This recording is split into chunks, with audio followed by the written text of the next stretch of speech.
फिरोजाबाद में एक सर्वे में खुलासा हुआ है कि फिरोजाबाद के युवा अकेलेपन के कारण मानसिक रोगी बन रहे हैं, जिसके लिए अस्पताल में युवाओं की भीड़ लगी हुई है। वहीं मानसिक रोग विभाग की डॉक्टर की माने तो उनका कहना है कि युवाओं में अकेलेपन के कारण कई सारी बीमारियां भी उन्हें घेर रही हैं। इसके लिए ओपीडी में रोज़ाना मरीज आ रहे हैं। वहीं इनमें सबसे ज़्यादा लड़कियां हैं जो अकेलेपन के कारण मानसिक रोगी बन रही हैं। जी देखिए मानसिक रोग जो है वो सिर्फ़ टेंशन की वजह से नहीं होता है। इस ये बहुत सारे कारणों की वजह से हो सकता है। जेनेटिक फैक्टर हो सकते हैं, पर्सन के सोशल फैक्टर्स हो सकते हैं कि वो कैसे एनवायरनमेंट में रह रहा है, उसका लाइफ़स्टाइल कैसा है, ये सारी चीज़ों पर निर्भर करता है मानसिक रोग।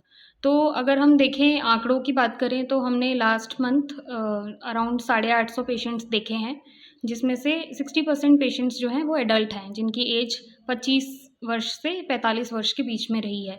इनमें से ज़्यादातर हमारे पास महिलाएँ आई हैं। उनकी मुख्य कंप्लेंट होती है कि किसी के सर में दर्द हो रहा है, शरीर में दर्द हो रहा है, बहुत सारी जाँचें करा चुकी हैं महिलाएँ, सारी जाँचें नॉर्मल आती हैं, लेकिन उन्हें समझ में नहीं आता कि ये दर्द हो क्यों रहा है। तो जब हम डिटेल एनालिसिस करते हैं, तो हमें ये पता चलता है कि उन्हें अलग-अलग तरह की परेशानियाँ हो रही हैं। जैसे कोई महिला अगर घर का ही काम करती है, बाहर कार्य नहीं कर रही है, तो उसके काम को काम नहीं समझा जाता। उसकी बात सुनने वाला कोई घर में नहीं है, तो उसे अकेलेपन का सामना करना पड़ता है। अब वो क्योंकि अकेले रहती है, अकेला महसूस करती है, तो वो अपने बच्चों पर भी ध्यान नहीं दे पाती, जिसका असर बच्चों की मानसिकता पे भी पड़ता है। तो इस तरह के बहुत सारे कारण हैं, जो हमने देखे हैं। तो जो मुख्य लक्षण हैं, वो हैं इमोशनल इंस्टेबिलिटी। इमोशनल इंस्टेबिलिटी का मतलब है कि इंसान का जो फीलिंग्स हैं, जैसे हाँ, कोई गुस्सा होता है, कोई मुस्कुराता है बात पर या कोई उदास हो जाता है, तो ऐसा व्यक्ति क्या होता है, एक जैसा व्यवहार नहीं रख पाता। उसे अचानक से गुस्सा आने लगेगा, अचानक वो चिड़चिड़ा हो जाएगा, अचानक ही वो बहुत हँसने लगेगा और उसे कभी-कभी बहुत ज़्यादा रोना भी आता है, बिना कारण रोने लगता है वो। तो एक तो ये इमोशनल इंस्टेबिलिटी हो गया। दूसरा होता है कि ऐसा व्यक्ति नींद और भूख से परेशान हो जाता है। या तो उसे नींद बहुत कम आती है या नींद अत्यधिक आने लगती है या फिर बहुत ज़्यादा बुरे सपने आते हैं नींद में। भूख की बात करें तो वो बहुत ज़्यादा जंक फूड खाने लगेगा।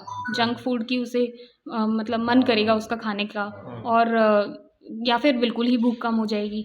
साथ में उसे ऐसी चीज़ें करने की इच्छा करेगी जो सेहत के लिए हानिकारक है। जैसे पूरे दिन वो स्क्रीन के ही सामने बैठा रहेगा, जो कि आँखों के लिए अच्छा नहीं है, तनाव पैदा करता है वो। तो मोबाइल एडिक्शन के वो आदि मतलब मोबाइल एडिक्शन हो जाता है उन्हें। और उसके अलावा कुछ मरीज़ हैं जो नशा करने लग जाते हैं। उन्हें अल्कोहल पीना शुरू कर दिया, किसी ने सिगरेट पीना शुरू कर दिया, तो क्योंकि उस वैसा करने से उन्हें थोड़ी देर के लिए अच्छा महसूस हो जाता है। लेकिन वो ये नहीं देखते कि लंबे तौर पे अगर वो ये चीज़ करने लग गए तो एक अलग बीमारी उन्हें हो जाएगी। तो ये सारी चीज़ें देखने को मिलती हैं मरीज़ों में। बचाव में सबसे पहली चीज़ तो है कि अपना व्यवहार जो आपके आस-पास के लोग हैं, चाहे वो आपके रिलेटिव्स हैं या फ्रेंड्स हैं या कलीग्स हैं जहाँ आप काम करते हैं वहाँ पर, उन लोगों के साथ आप व्यवहार अच्छा रखें, ताकि जब ज़रूरत पड़े, जब जब भी कभी आपको किसी प्रकार का तनाव हो तो आप उनसे खुलकर बात कर सकें। और इससे एक और फ़ायदा होता है कि अगर उनके साथ कोई घटना घट रही है जिससे वो परेशान है, तो वो भी आपके पास आके खुल के बात कर सकते हैं।